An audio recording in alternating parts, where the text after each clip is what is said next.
முதல்ல ஒன்று தெரிஞ்சுக்கங்க, ஒரு ஆசிரியரோட வேலை என்னன்னா, ஒரு மாணவர்களுக்கு படித்தாலும் அவர்கள் திறமைக்கு என்னென்ன வாய்ப்புகள் இருக்குங்கிறத தேடி சொல்லி கொடுக்க வேண்டியது அவங்களோட வேலை. இப்படி ஒரு வாய்ப்பு இருக்கு, இப்படி அரசாங்கம் இதுக்காக ஒரு டிவிஷனை உருவாக்கி இருக்கு, இதன் மூலியமா ஒரு வேலை வாய்ப்பு ஏற்படுத்திக்க முடியும்னு சொல்ல வேண்டியது அவரோட கடமை தானே.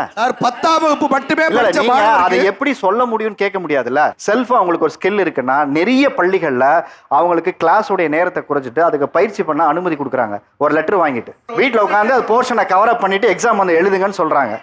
ரெண்டுமே அந்த குழந்தை தோத்து போயிடக்கூடாதுங்கிறதுக்காக அது அவர் வாயிலே வரக்கூடாது, அவர் வாயில தான் வரணும், அது அவர் தான் சொல்லணும். சார் நான் ஒரு இன்சிடென்ட்டே சொல்றேன் சார். ஒரு தனியார் பள்ளியில 8ஆம் வகுப்பு படிக்கக்கூடிய ஒரு மாணவனை 10ஆம் வகுப்பு போர்ஷன் ஆரம்பிச்சிட்டாங்க சார். அந்த பையன் என்கிட்ட 2ஆம் வகுப்புல இருந்து சிலம்பம் கத்துக்கிறான். நான் சிலம்ப மாஸ்டர், கராத்தே மாஸ்டர். நான் ஆசிரியர் மட்டும் இல்ல, என்கிட்ட 2ஆம் வகுப்புல இருந்து கத்துக்கிறான். அவனுக்கு பேச்சுவார்த்தை சரியா ப்ரொனன்சியேஷன் வராத காலத்துல என்கிட்ட கத்துக்கிறான். அருமையான பிளேயர். 6ஆம் வகுப்பு 7ஆம் வகுப்புலாம் ஸ்டேட் அடிச்ச ஸ்டூடெண்ட். ஆனா நம்ம கவர்மெண்ட் ரூல் படி அவன் ஹையர் ஸ்டடீஸ்க்கு போகணும்னா கடைசி 4 வருஷம் அவன் ஸ்போர்ட்ஸ் கோட்டால என்ன சாதிச்சானோ அந்த சர்டிபிகேட் மட்டும் தான் கவர்மெண்ட் எடுத்துக்குவாங்க. இது ஆஸ் பர் ரூல்.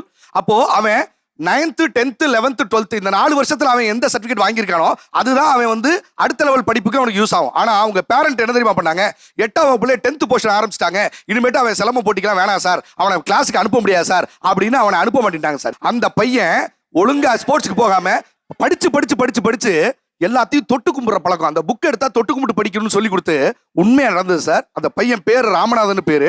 அப்படியே தொட்டு கும்பிட ஆரம்பிச்சிட்டான் சார். எதை பார்த்தாலும் தொட்டு கும்பிட்டு அந்த பையனோட மென்டாலிட்டியே சரியில்லை சார். அவனால படிச்சு போக முடியல.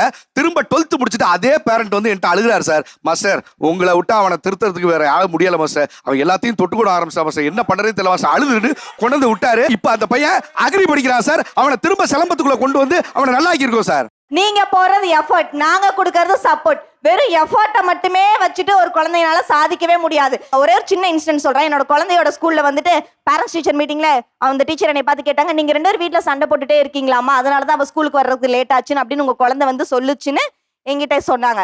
அப்ப நான் யோசிக்கிறேன், அந்த மாதிரி எதுவுமே இல்லையே அப்படின்னு.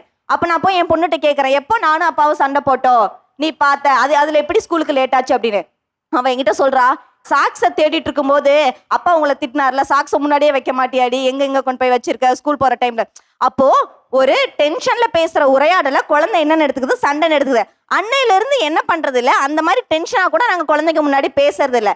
அப்படி சின்ன விஷயமா பெற்றோர்கள் வந்து மாத்திட்டு வரோம். நான் என்ன சொல்றேன்னா, நீங்க குழந்தைங்களை படிக்க வைக்கிறீங்க, ஆனா குழந்தைங்களை படிக்க மாட்டீங்க அப்படிங்கறதா ஒரு பெரிய குற்றச்சாட்டா நான் சொல்றேன். அவங்க சொன்ன நிறைய குற்றச்சாட்டுக்குள்ள உண்மை இல்லைன்னு சொல்றீங்களா? அவங்க சொல்றாங்க கொரோனாக்கு அப்புறம் தொலைபேசியில இருந்து அவங்கள வெளியே மீட்டெடுக்கிறது ரொம்ப கஷ்டமா இருக்குன்னு சொல்றாங்க. நான் இப்ப உங்கள்ட்ட ஒரு கொஸ்டின் கேட்கிறேன். என்னன்னா, டீச்சர்ஸ்குள்ள ஒரு மீட்டிங் நடக்கும், பிரின்சிபால் கூட டீச்சர்ஸ் கூட ஒரு மீட்டிங் நடக்கும். அந்த மீட்டிங் என்னோட ஸ்டூடெண்டோட பேரண்ட்ஸ் வந்துட்டு ஒர்க் போறாங்க, அவங்க கையில மொபைல் போன் இல்ல, அவங்க வீட்டுக்கு வர்றதுக்கு லேட் ஆகும், அப்போ ஹோம்ஒர்க் பார்க்கறதுக்கு லேட் ஆகும். ஒருவேளை அவங்க வீட்லயே இருந்தா கூட கொடுக்குற ப்ராஜெக்டே எப்படி இருக்கு, கடையலுவலர்கள் பாரியை பத்தி எழுதிட்டு வா அப்படின்னு. பாரியை பத்தி எந்த புத்தகத்துல போய் நான் தேடுவேன், ஏன்னா என்கிட்ட வீட்டுல புத்தகம் இருக்காது. கண்டிப்பா நான் என்ன பண்ணுவேன், கூகுள்ல போய் தான் தேடுவேன். கூகுள்ல போறதுக்கு முன்னாடி என்ன பண்ணுவேன்,